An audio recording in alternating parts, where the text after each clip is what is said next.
ini yang Januari, ini Februari, Maret.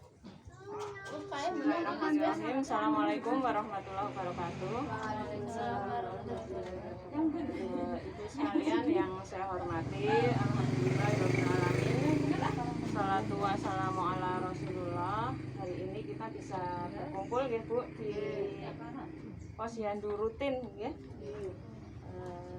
Ini kebetulan hari ini kita maju nggih, biasanya Sabtu ke 2. Pripun Bu, raosipun Ibu ikut posyandu? Beban apa senang Bu? Nggih, pertama saya mengaturkan terima kasih nggih, ibu-ibu sudah berkenan meluangkan waktu. Kadang ya ono sing ngendikane repot lah, putrane lagi bobok lah, lagi ngumbai lah, arep masak lah nggih. Saya mohon ibu sekalian untuk senantiasa berupaya meluangkan waktu nggih Bu, boten gesang sekedhik nggih. Jadi apa manfaatnya posyandu? Kalau sekarang ini karena di sini hanya pos penimbangan, bukan lagi posyandu nggih Bu. Tetapi nama layanannya tetap kita namai pos pelayanan terpadu nggih. Karena kan tidak hanya nimbang. Ada banyak layanan yang bisa kita laksanakan.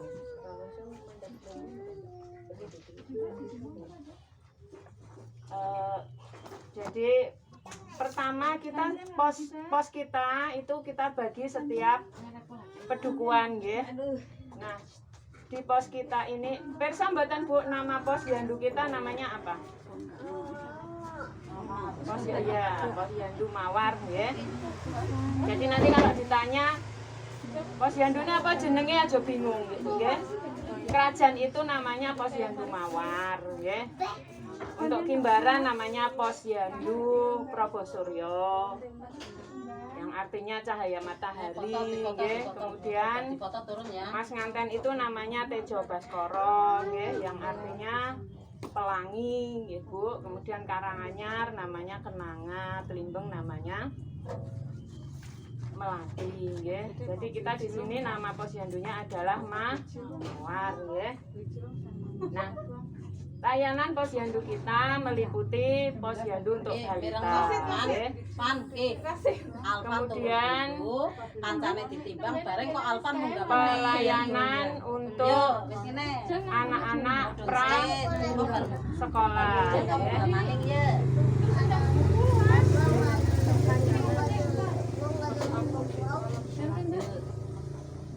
Setelah anak-anak prasekolah, kita juga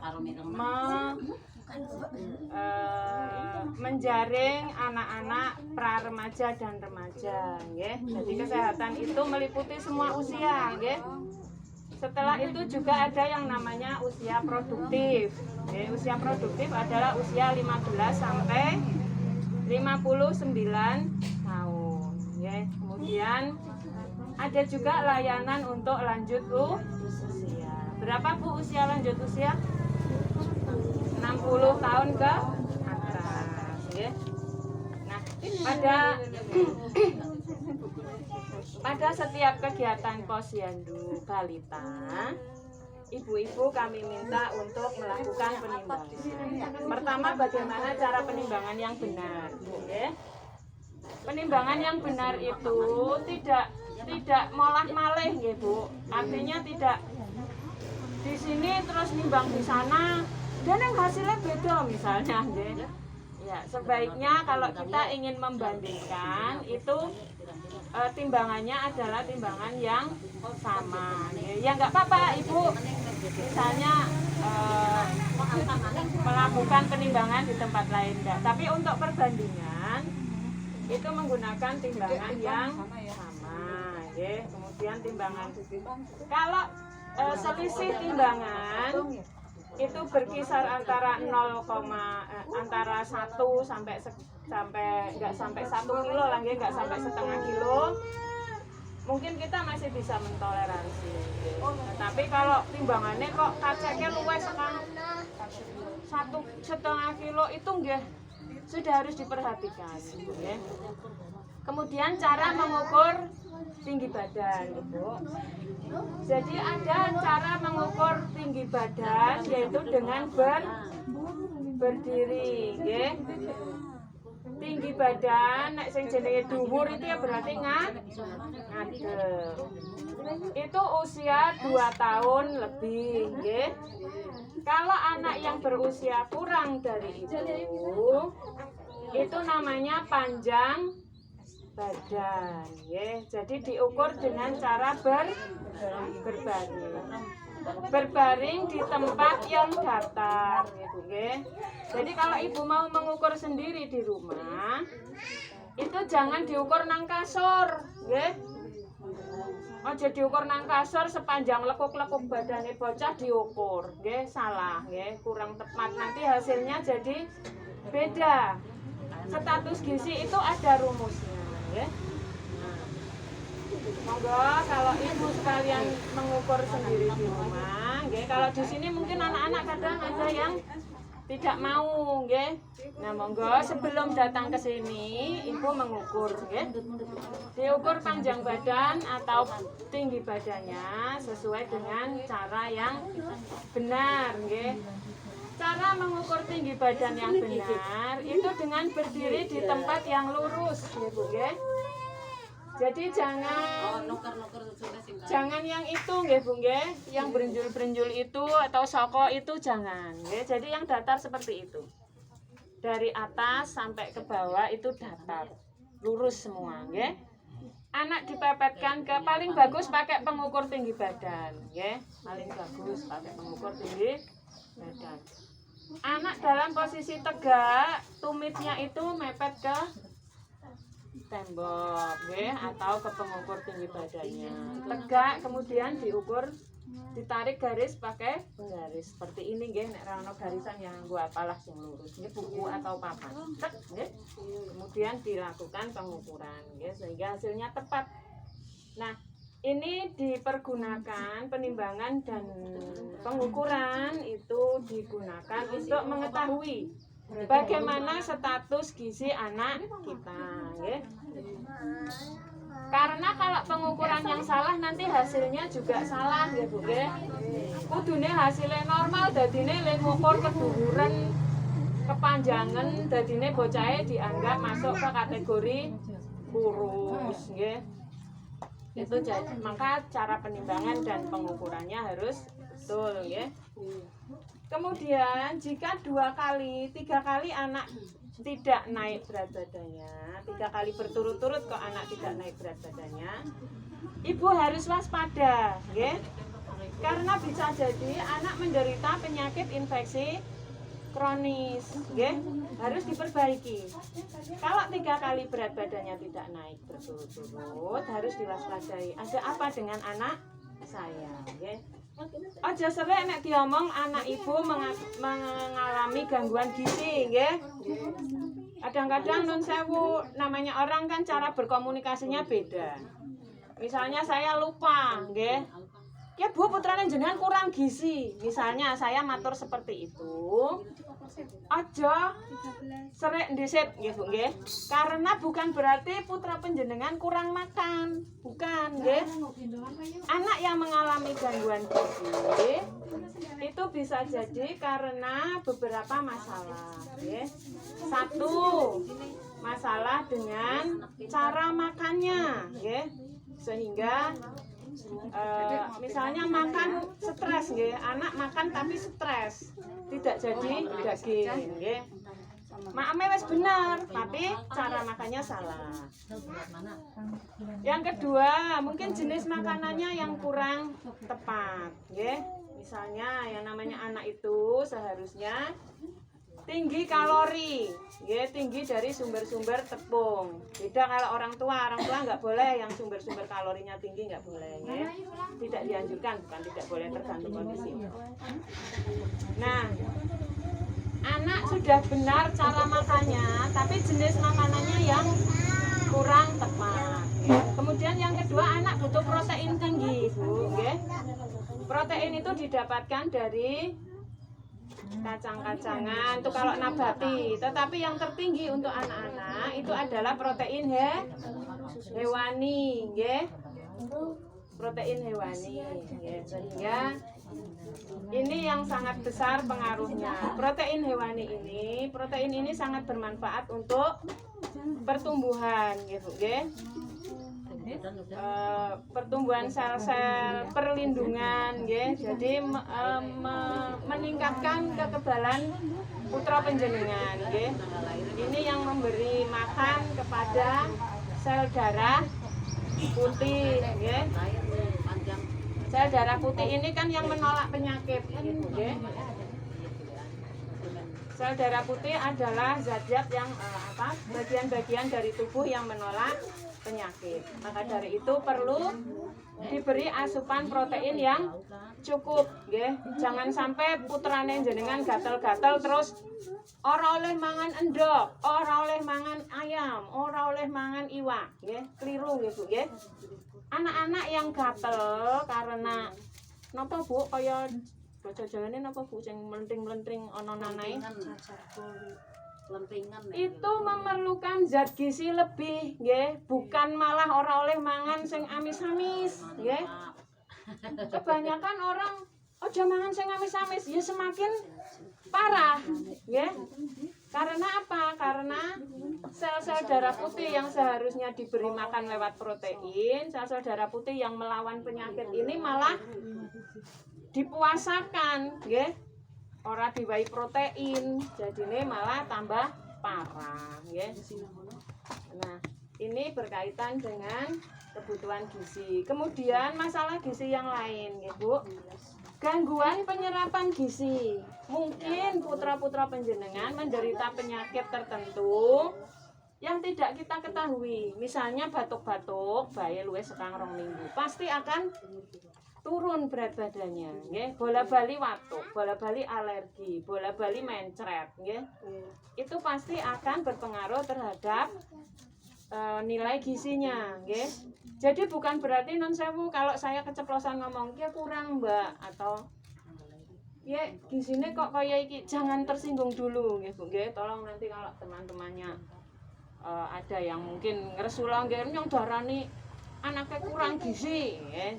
Jangan khawatir, kurang gizi itu tidak berarti kurang makan, bukan seperti itu, ya. Kurang mangan enak, darani kurang mangan enak, nyonek awe mangan anakku enak-enakan. Nah, bukan seperti itu, gitu, ya. Jadi ada masalah dengan penyerapan gizinya. Gizi yang seharusnya diserap oleh tubuh terganggu karena beberapa masalah. Entah cara memberikannya, entah variasinya, nggih. Entah proses yang terganggu di dalam tubuh karena ada penyakit yang lain. Itu kesimpulan dari masalah gizi pada anak. Demikian juga kalau gizinya over, nggih. Sudah lebih dari persa ini, nggih, Bu, nggih. Grafik, nggih. Grafik. Ini di sini ada yang namanya grafik pertumbuhan anak, nggih.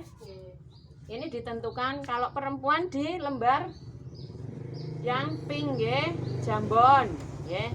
Kalau anak laki-laki hasil penimbangan dan pengukurannya dimasukkan ke sini yang biru, nggih. Nah, kalau di bawah yang hijau ini memang harus diperhatikan. Apalagi kalau di bawah yang merah, nggih. Jadi jenengan ngasto buku ini di rumah diwaos, dipersani, nggih. Kalau didapatkan di bawah garis merah, tolong segera ngendika. Bu Bidan, ini kok anak saya di bawah garis merah. Ada apa, nggih? Silahkan, Ibu, nggih. Di bawah garis kuning ini perhatian, nggih. Jadi panjenengan sudah harus mulai memperbaiki. Kalau di bawah garis merah ini sudah super perhatian, nggih. Begitu juga di atas. Di atas garis hijau, nggih. Ini juga harus diperhatikan. Mungkin putrane panjenengan perlu di pengaturan ulang, nggih, istilahipun. pengaturan makan diulang, dievaluasi, nggih. Apalagi kalau sudah di atasnya yang kuning, ini mungkin kelebihan, nggih. Jadi bisa obesitas atau kegemukan. Ini juga bisa mengganggu pertumbuhan, nggih, Bu, nggih. Biasanya hormon akan terganggu, nggih, termasuk nanti peran dari organ-organ vital tubuh itu juga akan sama itu kurang lebih itu nggih Bu nggih yang terkait dengan masalah gizi, penimbangan dan sebagainya nggih. Monggo nanti yang masih memerlukan vaksinasi, imunisasi dilis ulang Bu nggih. Terus saya juga ingin menambahkan informasi terkait dengan pandemi kita sekarang Bu nggih. Pandemi atau napa Bu? Pandemi napa Bu? Covid ya, semua sudah pirsa. Jangan lupa untuk selalu menerapkan protokol kesehatan. Napa Bu protokol kesehatannya? Memakai mencuci tangan, menjaga jarak sakit mboten. Saya aja nggak bisa dalam bisnis. Meskipun kita mungkin tidak bisa menjaga jarak terus-menerus, tetapi ketika kita berkumpul lebih dari 2 jam, sebaiknya harus di tempat terbuka, okay?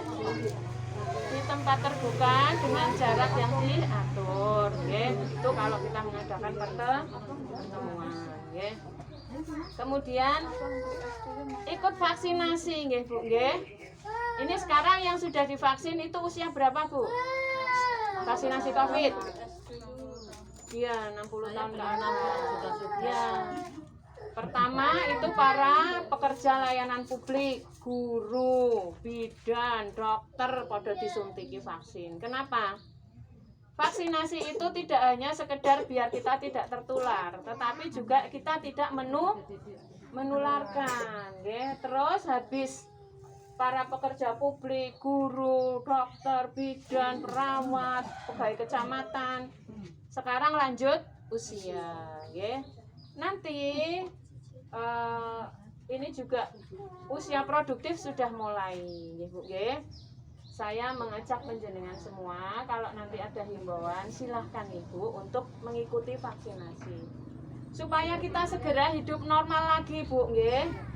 Kalau kita hanya nolak terus, suudon terus, ya Bu. Saya banyak sekali menerima masukan suudon, nggih. Kok nek divaksinasi bakale kaya iki. Begitu orang terbukti ngalih meneng, Bu. Alasannya ada terus, nggih. Saya mengajak panjenengan semua monggo untuk berbaik sangka, nggih.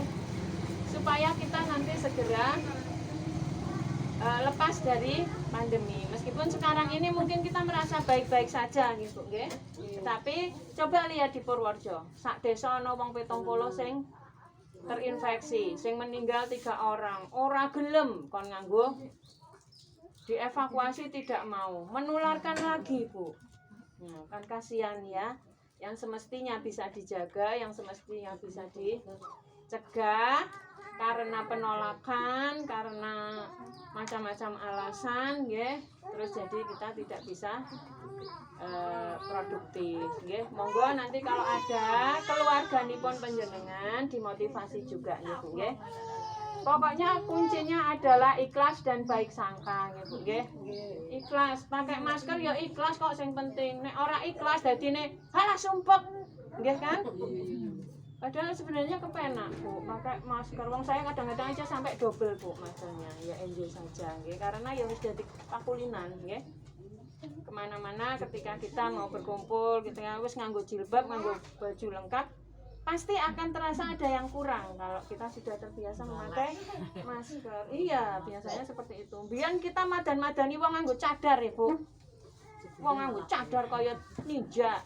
Dulu orang-orang juga seperti itu. Sekarang semua disuruh pakai, nggih. Meskipun ya beda ya, cadarnya mereka itu untuk menutup, tujuannya beda. Kalau sekarang kita pakai yang berlapis. Jadi monggo nggih, Bu, nggih. Terkait dengan vaksinasi, keluarganya podo dimotivasi, mbah-mbah kita dimotivasi, ibu kita, bapak kita, nggih. Besok disertai usia 50 tahun, nggih, vaksinasi yang besok. sebelum nanti usia 18 tahun sampai 50 tahun. Besok didahului 50 tahun sampai lansia, nggih. Monggo untuk mumpung tesnya gratis gitu, nggih. Nanti kalau semua persyaratan layanan harus pakai vaksinasi, wis ora ana sing gratis, bayar 500.000 gari bingung. Nyalahno maneh, nggih. Nyalahno pemerintah. Dene anu kon bayar. Jadi seperti itu gitu, nggih. Monggo kita jalani bersama-sama. Nggih. Semoga kita selalu sehat. Harapannya seperti itu, nggih. Terima kasih. Bila itu hidayah. Assalamualaikum warahmatullahi wabarakatuh. Fatia, aku lahir berapa beratnya? 39. Oh iya, panjangnya? 49. Oh, Dede nggak apa-apa. Lahir di? Nggak apa-apa. Oh, Oh iya. Ya udah. anu Dek, kayak mama. Kuponnya tinggal Bu. Iya, tak tinggal ya. Ini yang mau sampai